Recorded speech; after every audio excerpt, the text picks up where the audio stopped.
تو یہ 33 سے زیادہ دہشت گرد تنظیمیں ساری پاکستان کے لیے تو نہیں ہے. کچھ ای ٹی ایم ہے، اس کے اندر ای ٹی ایم ہے، آئی ایم یو ہے ایران کے لیے، آئیسس کے ہے. یہ کون لوگ ہیں؟ یہ وہ لوگ ہیں جو اس وقت ایک گلوبل، کہتے ہیں نا گلوبل کرائم سنڈیکیٹ ہے، جس کی یہ پشت بنائی کرے تھے. اور اس کے بعد پھر یہ مائنز جو ہیں، جو افغانستان کی جو نیچرل ریسورسز ہیں، ان کو بیچ رہے تھے اپنے پروفٹ کے لیے. تو بیچاری جو اس وقت افغان عوام ہے وہ تو یرغمال ہے. اب فیصلہ افغان عوام نے یہ کرنا ہے کہ کیا وہ اس وقت، جس وقت پاکستان کی طرف سے ایک بڑی مؤثر کارروائی کی جا رہی ہے، اپنے حق کے لیے کھڑے ہوئے اور اپنے بالخصوص اس ٹولے سے جو ان کے اوپر آ چکا ہے اور ایک بین الاقوامی آپریشنل آرگنائز سنڈیکیٹ کے طور پہ، کرمنل سنڈیکیٹ کے طور کے اوپر آپریٹ کر رہا ہے، تو اس کو آپ ریموو کریں. اگر ریموو نہیں بھی کرتے تو ان کا اثر و رسوخ کم کریں، کیونکہ اگر نہیں کرتے تو کیا آپ آئندہ 10 سال کی جنگ لڑنا چاہتے ہیں؟ جس طرح سے پاکستان نے کارروائی کی، اپنا حق دفاع استعمال کیا، بھرپور جواب دیا، آپ کو لگتا ہے کہ کوئی انٹرنیشنل کمیونٹی اس میں انٹروین کرے گی؟ یا کیونکہ ایسے ممالک ہیں جن کا طالبان رجیم پہ اثر و رسوخ ہے، جو پہلے ثالث بھی بنے ہمارے درمیان مذاکرات کے لیے، آپ کو لگتا ہے کہ وہ ایکٹیویٹ ہوں گے، وہ ریئلائز کرانے کی کوشش کریں گے کہ آپ کو یہ بڑا ایک جائز مطالبہ ہے کہ آپ اپنی سرزمین دہشت گردی کے لیے پاکستان کے خلاف استعمال نہ ہونے دیں، آپ کو روکنا پڑے گا اس کو؟ دیکھیں تنزیلہ، آپ نے سوال بہت اہم کیا ہے، لیکن حقائق تھوڑے سے سنجیدہ ہیں اس کے اندر. پہلی بات تو یہ ہے کہ جن ممالک نے بات چیت کی، وہ ممالک اتنی تندہی سے ان کی دہشت گردی کا جو ایک میپ ہے اس کو نہیں دیکھ رہے تھے.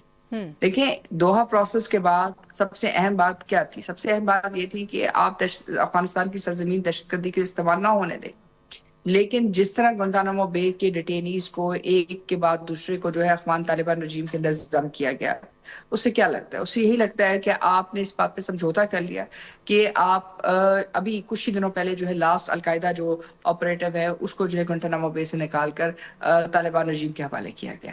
تو یہ ایک بات. دوسری بات، جو سیکرٹ اگریمنٹ کیا گیا، ابھی تک آپ کو نہیں پتا کہ سیکرٹ اگریمنٹ کے اندر کیا باتیں طے کی تھی. کہ افغان عبوری حکومت نے آگے چلنا ہی گوارا نہیں سوچا. کہ ابھی تک وہ جو بات تھی کہ جی افغان ٹرانزیشن گورنمنٹ ہوئے گی عورتوں کی، آپ میرے ساتھ تھی اس کانفرنس کے اندر، وہاں آپ نے دیکھا کہ سب سے بڑے جو افیکٹیز ہیں افغانستان میں، تو وہ ڈفرنٹ افغان گروپس ہیں جو کسی طرح چاہتے تھے کہ افغانستان کے اندر کوئی بہتری آئے، کہ افغانستان کوئی پروگریسو ہو، جو کچھ ہو. عورتوں کے ساتھ جو انہوں نے ظلم کیا، سارا کچھ کیا، وہ کس لیے کیا؟ انہوں نے کہا جی یہ ایک ریڈیکل اسلام ہے، ہم اس کو پریزنٹ کریں اور ہم اس کے تحت واپس لے کے آئیں گے.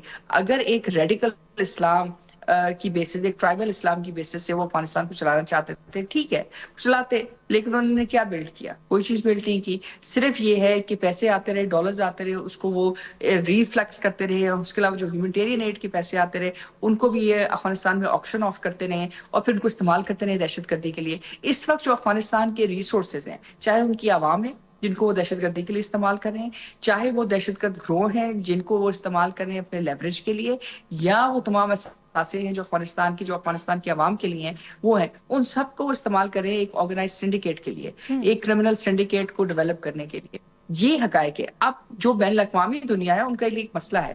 پہلا مسئلہ تو یہ ہے کہ جو UN سیکورٹی کاؤنسل ریزولوشن 1373 ہے، اس کے تحت افغانستان کے پاس یہ اجازت نہیں ہے کہ وہ دہشت گردی کے لیے افغان سرزمین کو استعمال کرے. اور اسی بیسس پہ آپ نے 20 سال وہاں بین الاقوامی جنگ لڑی.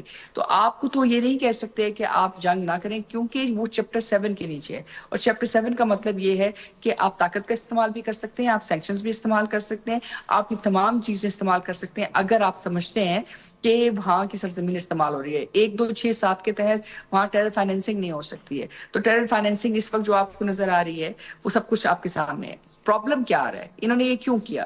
ایک پرابلم اس کی بیسک وجہ یہ ہے کہ آرگنائز سنڈیکیٹ کو باہر نکلنے کی ضرورت بھی ہے. ابھی وہ جاتے ہیں سینٹرل ایشیا کے کچھ ممالک کے ذریعے.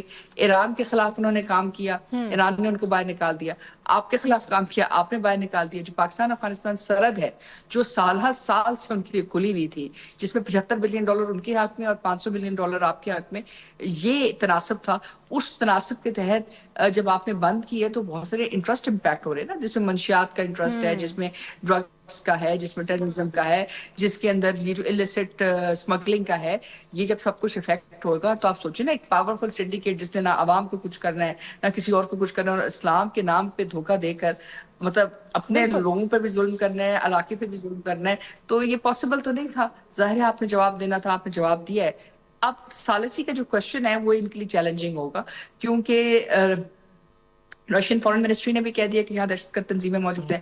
چائنا بھی جانتا ہے کہ وہاں موجود ہیں. ہاں چائنا ایک کردار ادا کر سکتا ہے, لیکن مسئلہ یہ کہ کیا چائنا یہ کردار ادا کرے گا کہ وہ گارنٹی لے سکے فزیکلی کہ یہ دہشت گرد تنظیمیں وہاں کام نہیں کریں نہیں, گی. میرا خیال ہے وہ دوسری گارنٹی والا طرف معاملہ تو آپ تب کا تک نہیں مسئلہ ہوگا جب تک طالبان رجیم خود اپنے منہ سے اس بات کے لیے ولنگنس کا اظہار نہ کرے کہ وہ کوئی کارروائی کرے گی. آپ نے کچھ نہیں کرتی تو یہ مشکل ہے, ہاں آپ نے دیکھا کہ سارے جو ڈائلاگ کا پروسیس ہوا اس میں they could never commit them selves کہ ہم کچھ ایسا کریں گے.